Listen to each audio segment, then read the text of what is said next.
তেতিয়াহে আপুনি এজন যোগ্য হিতাধিকাৰী হিচাপে প্ৰতি মাহৰ 10 তাৰিখে আপোনালোকে 1250 টকাকৈ লাভ কৰিবলৈ সক্ষম হ'ব। নমস্কাৰ বন্ধু বান্ধৱসকল, আজিৰ এইটো ভিডিঅ'ত আমি আলোচনা কৰিম আপোনালোকে যিসকল নেকি পিএম কিষাণৰ 3.0 আপোনালোকৰ বেনিফিচাৰী হয় বা আপুনি এজন যোগ্য এজন হিতাধিকাৰী হয়, তেন্তে আপোনালোকৰ বাবে কিন্তু এটা দুটা খবৰ আপোনালোকৰ কাৰণে আছে, এটা ভাল খবৰ আৰু এটা বেয়া খবৰ। গতিকে আপোনালোকৰ এই মানে যিবিলাক মানে আমাৰ মুখ্যমন্ত্ৰী ডাঙৰীয়া আপোনালোকৰ মানে যিবোৰ মানে আঁচনিৰ কাৰণে আপোনাৰ যিটো মানে হেৰি চেঞ্জ কৰিছে, মানে নিয়ম কানুন আপোনালোকৰ চেঞ্জ কৰিছে, সেই নিয়ম কানুনটো আপোনালোকৰ মানি চলিব লাগিব আৰু নিয়মৰ ভিতৰত আপুনি পঢ়িব লাগিব।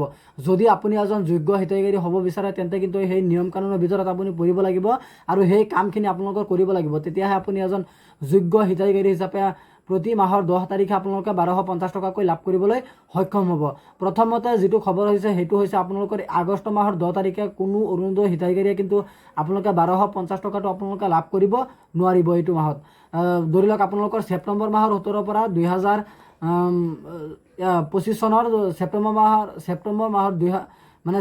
মাহৰ 17 তাৰিখৰ পৰা কিন্তু আপোনালোকৰ মানে যিটো অৰুণোদয় 3.0 পইচা আছে বা হেৰি 3.0 হেৰিটো আপোনালোকৰ ষ্টাৰ্ট হ'ব, যিটো নেকি আমাৰ নৰেন্দ্ৰ মোদী ডাঙৰীয়া মানে এনিভাৰ্চাৰীটো আপোনালোকৰ পালন কৰিব। সেইকাৰণে মানে 17 ছেপ্টেম্বৰ মানে আপোনালোকৰ হেৰিটো দিয়া হৈছে অৰুণোদয় 3.0। গতিকে আপোনালোকে যিসকল অৰুণোদয় 3.0 মানে হিতাধিকাৰী আছে সেইসকলে কিন্তু আপোনালোকে মাহৰ 10 তাৰিখ পাৰ হ'লেও কিন্তু আপোনালোকে এইটো মাহত পইচাখন লাভ কৰিব নোৱাৰিব। আৰু 2 নম্বৰ কাৰণটো হৈছে আপোনালোকে যিসকল হিতাধিকাৰীয়ে ধৰি লওক আপোনালোকৰ মানে আগতে আপোনালোকৰ মানে যিবোৰ ডকুমেণ্ট আপোনালোকৰ ঠিক হোৱা নাছিলে বা আপোনালোকৰ লিষ্টত নাম অহা নাছিলে, সেইসকলে কিন্তু আপোনালোকৰ মানে ডকুমেণ্টখিনি ভেৰিফিকেশ্যন কৰিব লাগিব।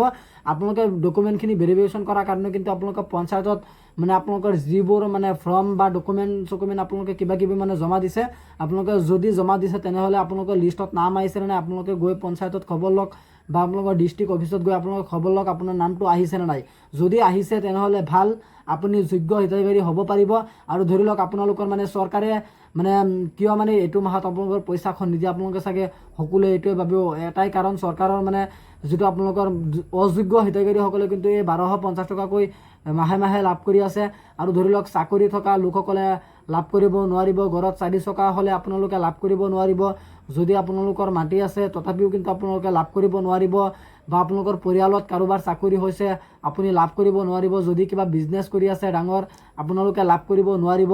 তাৰপিছতো কিন্তু আপোনালোকৰ মানে যিসকল হিতাধিকাৰীয়ে ধৰি লওক এইখিনিৰ বাহিৰতো পৰিছে বা এইখিনি সিহঁতৰ কৰা নাই, এইখিনিৰ মানে সামৰ্থ্য নাই, যোগ্য নাই, সেইসকলেও কিন্তু এই অৰুণোদয় 3.0 বা লিষ্টৰ পৰা সেইসকলৰ নামটো কটা গৈছে, সেইসকলৰ নামটো কটা যোৱা নাই। যদি আপোনাৰ নামটো কটা গৈছে তেন্তে আপোনালোকে ডিষ্ট্ৰিক্ট অফিচত মানে যিবোৰ মানে আপোনালোকৰ 3.0 মানে যিটো ফৰ্ম আছে সেই ফৰ্মখন মোৰ হোৱাটছআপ চেনেলত লিংক দিয়া হৈ আছে। আপোনালোকে এইটো ভিডিঅ' ডেছক্ৰিপশ্যনত যাব, হোৱাটছআপ চেনেলৰ লিংক আছে, আপোনালোকে গৈ পিনে হোৱাটছআপত জইন হ'ব। জইন হোৱাৰ পিছত কিন্তু আপোনালোকে সেই ফৰ্ম 3খন পাই যাব।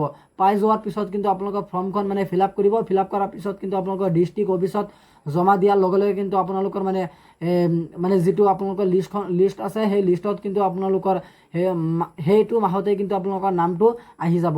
গতিকে আপোনালোকে যিসকলৰ ধৰি লওক আপোনালোকৰ লিষ্টখনত নাম আছে, আপোনালোকে 2বাৰ 3বাৰ যদি আপোনালোকৰ পইচাখন লাভ কৰিব পৰা নাই, আপোনালোকৰ মানে যিটো বেংকৰ একাউণ্ট আছে বেংকৰ একাউণ্টটো আপোনালোকৰ আধাৰ কাৰ্ডৰ লগত ডিবিটি লিংক কৰাই ৰাখিব।